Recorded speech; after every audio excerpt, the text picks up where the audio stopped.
So before the break, we asked what does Alex Salmond want to keep if Scotland votes for independence? And the answer is all three.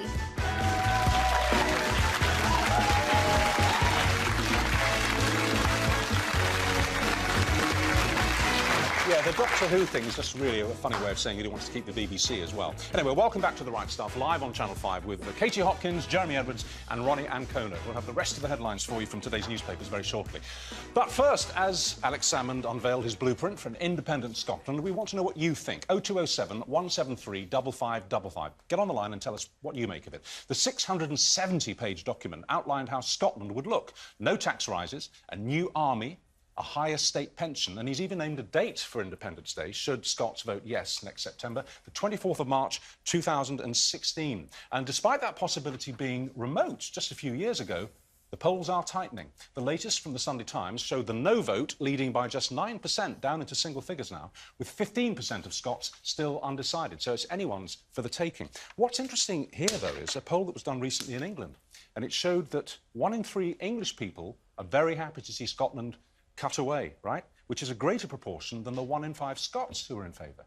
Now, you see, I think that tells you something. I think that what that says is it's a bit like a couple, isn't it? And one of the couple is saying, you know, I think I might be leaving you. I think I'm going to walk out. I don't want to be with you anymore. And the other one says, fine, go on then. I can get by without you. Fine, leave, I don't care. That seems to me to be the psychological dynamic that's beginning to emerge in this strange situation. But the weird thing is, Richard, the one that said, well, you know, I think I might be leaving you, I think it's time we called it a day. I'm just imagining this situation. Can you tell? Then also says, but also, I'm going to leave you and I'm going to take the house, the car, our dog. Oh, I'm going to take all the best bits that I like, your Queen, so your Scotland's money, Doctor Who. Equation. Yes, Scotland is the woman, very much, especially if you look at Salmond. I don't think he's got a pair himself. So certainly... Let's not get personal. Let's keep it on the issues. Ronnie, you were brought up in Scotland. I was brought up in Scotland. Which part? The west coast of Scotland, near Glasgow, in Troon, which is a town that has got about 8 golf courses, and basically we were the only family who didn't play golf, so we were golfless. We were socially ostracised. They don't have golf in their life. Keep away from the golfless people. What do you think? What do I think? Well, do you know what? I haven't been through this, but from an emotive point of view, I am very against it. I really am. I mean, there's been a huge history of the Union since it was 1603 when James VI became James I of the UK, and then they had the Acts of Union pretty much 100 years later. And I think I slightly agree with Katie on this. I think if you're going to do it, and if he's going to do it, but do it properly, you know. But I feel that it's a little bit taking of this and leaving of this and sort of slightly cherry-picking Boris Johnson wrote a very interesting piece about this, and as usual with Boris, it was quite colourful and it was full of analogies and, you know, and comparisons. But in a sense, and I agree with him, he said, we're looking at what could be a very messy divorce. We all know couples, don't we, who talk grandly about getting divorced, they've had enough, and then when it actually happens, they bitterly regret what they've done. Because unpicking, particularly a long marriage, a complex marriage, with all the ties that bind, and all the seals that sentiment provides, it can be very, very messy. And if Scotland does say yes to this, can you imagine the rows that are going to go on? I mean, let's just start with one point, the Bank of England. It's the Bank of England, and he wants to keep it, and he wants to keep sterling. Well, why would the Bank of England say, we'll carry on basically being your first bank of refusal, when you're a separate country? We wouldn't do that for France or Belgium or Luxembourg. Why would we do it for Scotland? What do you think about that? I don't know. I mean, to me, I'm one of these British or English people, I suppose, who doesn't quite understand it in that, you see, I'm perfectly happy. I don't understand. There has always been a slight ill feeling I've felt, anyway, from Scottish people towards English people, and there's been hence this sort of want for independence. And to me, I've never got it. So therefore, I've always been of the opinion, well, OK, if you're really that unhappy, because it really doesn't... Because I love Scotland and Scottish people, so I don't understand it. I know, well, if it's making you unhappy, then please go. Do you know what I mean? I want you to be happy. Yes. But then, if you look at it this way, if they vote and they don't leave, well, at least they can put the matter to bed then, can't you? Because then you can say, look on the positive side, if it doesn't happen, you can say, OK, well, just to sort of silence the people who are complaining and just say, well, actually, you've had it now, we've given the opportunity, so can we just get on with it now? Can we all actually now work as one team and stop... Oh, they're very... I mean, having been educated in Scotland, there's a real nationalistic fervour. I mean, I had English blood, and boy, you know, you're not made to forget that. Yeah. You know, the English kids who were in Scottish schools, it was just a little comprehensive, used to be bullied, you know, and there is much different though from, say, the antipathy that does exist between, say, Liverpool and Manchester, but it's not real. It's a sort of game, or Newcastle and Sunderland. Yes, I mean, you get these rivalries all over the country. It doesn't mean you split up. I personally feel, I'm probably going to be shouted down a lot about this, but I feel quite sad, for example, when Scotland's knocked out of the World Cup and England's still playing, and a lot of Scottish football fans would rather see Paraguay or somebody go through. That upsets me. I think it's. I also think it's a little silly in these rather recessive days, you know, where it's financially problematic for everything to split up. But just to come back to your first point there, why is it, do we think, that on the whole the negativity flows from Scotland to us? I mean, for example, when England got knocked out of the qualifying rounds for the World Cup in 1970, I think it was. No, 1974. And Scotland qualified.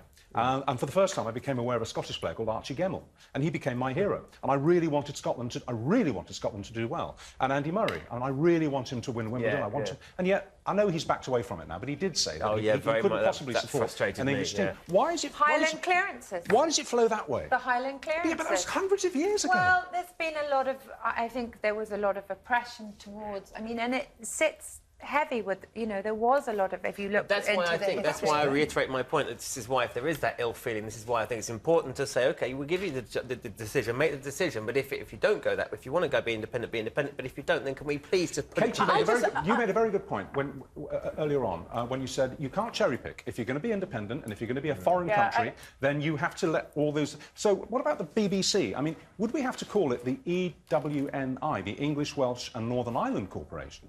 Well, I think for me, just call it the SODOFF. You know, for me, I really believe that we shouldn't be giving them the choice to be independent. We are governed by Europe. All of our rules, all of our politics are governed by Europe. Did we ever say, if you're me and you're 38, I know, unbelievable, that we... did I ever get a choice in being part of Europe? No. Have I had one in 38 years? No. And all of a sudden, Salmon asks for something, we give it to him on a plate. Now, we pay £40 billion, or they spend... £40 billion on their public services, things like schools, health centres, They bring in £27 billion from their taxes. So a little problem there that they might be able to spot is that we're actually subsidising a whole bunch of their spending. And if they are going to be independent, you crack on, Scotland, because you're going to find it a lot more expensive to live where you live. And you get all these other complications, which I don't think have been... I mean, it's a very thick document, and I haven't been able to go through it all. But what about the diplomatic service? I mean, at the moment, the British Diplomatic Corps represents the UK's interests here and abroad.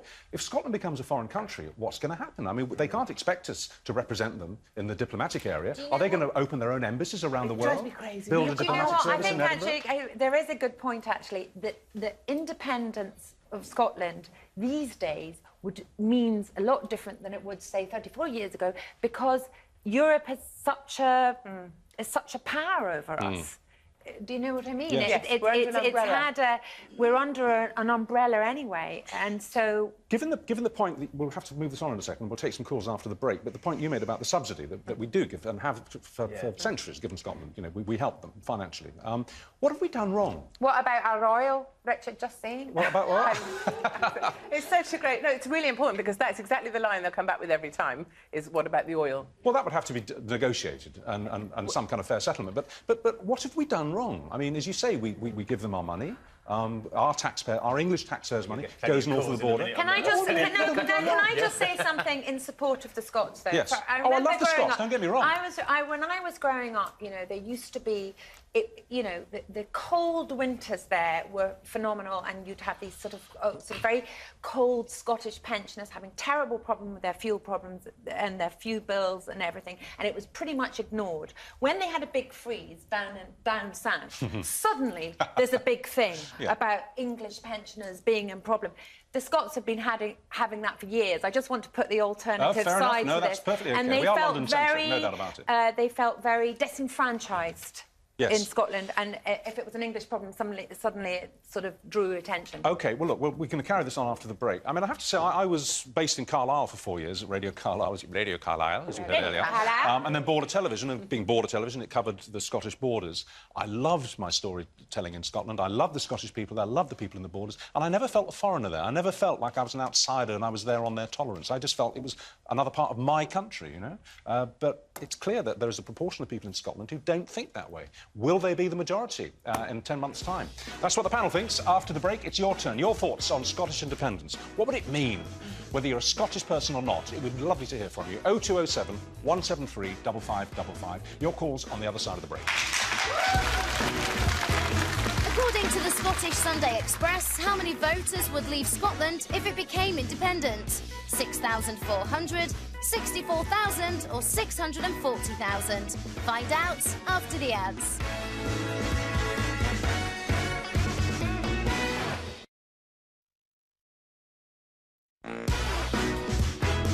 So, according to the Scottish Sunday Express, how many voters would leave Scotland if it became independent? And the answer is 640,000.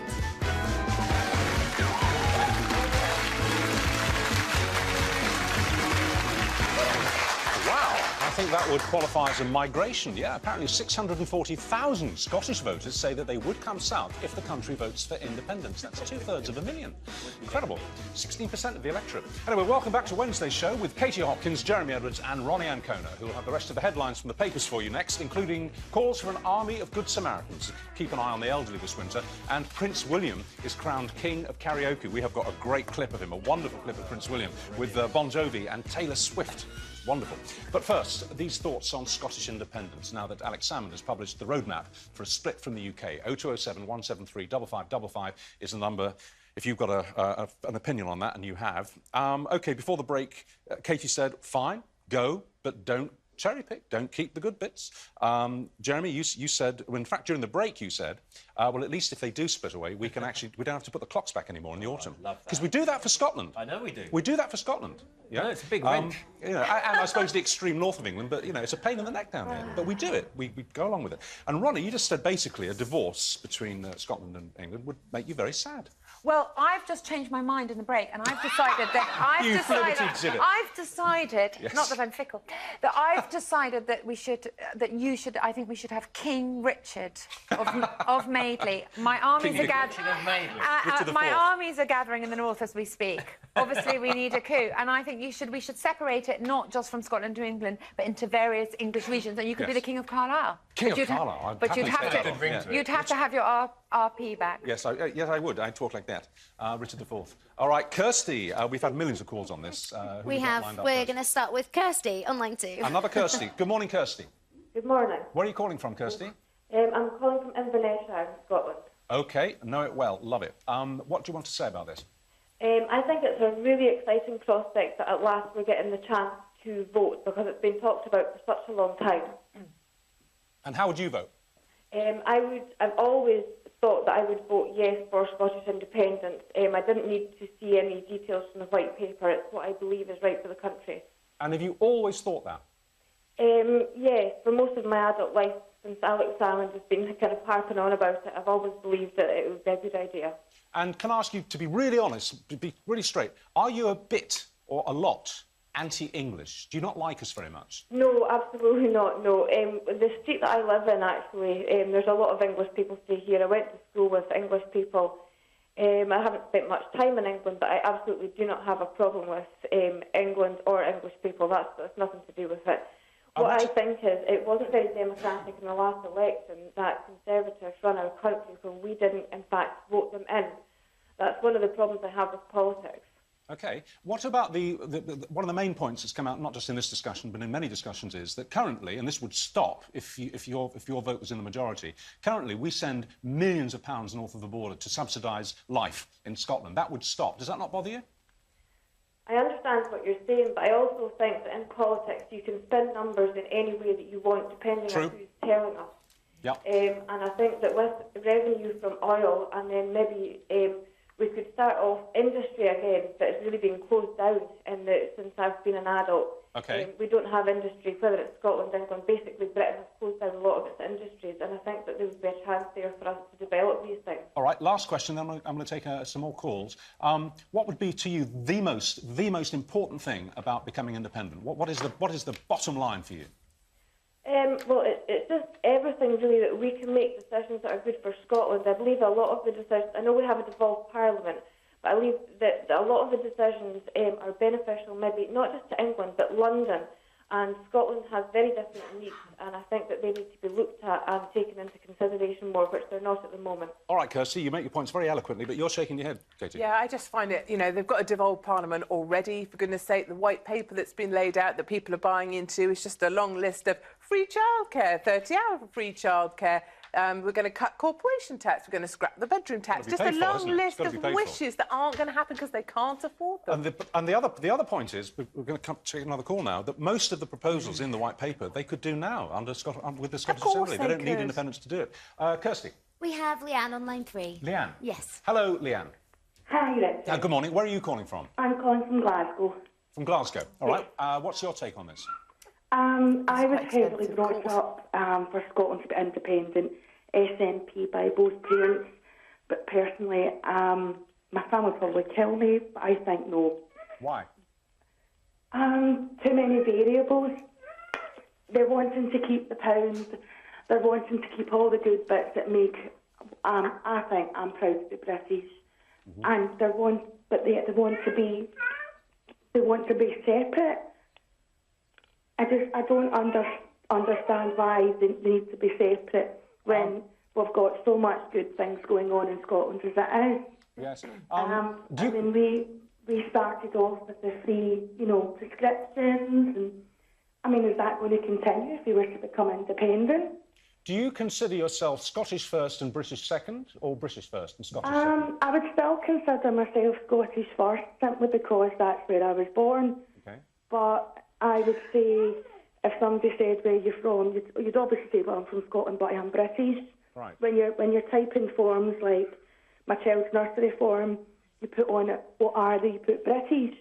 Sometimes, over the years, when one's read correspondence in the newspapers from people in Scotland who are pushing for independence, and I'm not branding all of these letters in this way, but quite often you see an undercurrent of real dislike for the English, almost contempt for the English. Now, you live in Glasgow, you live in Scotland, you are Scottish. Where do you think that comes from? Do you think it comes from the roots of history, or is it something to do with the way we are today? I think it's a bit of both. I lived in London for 7 years.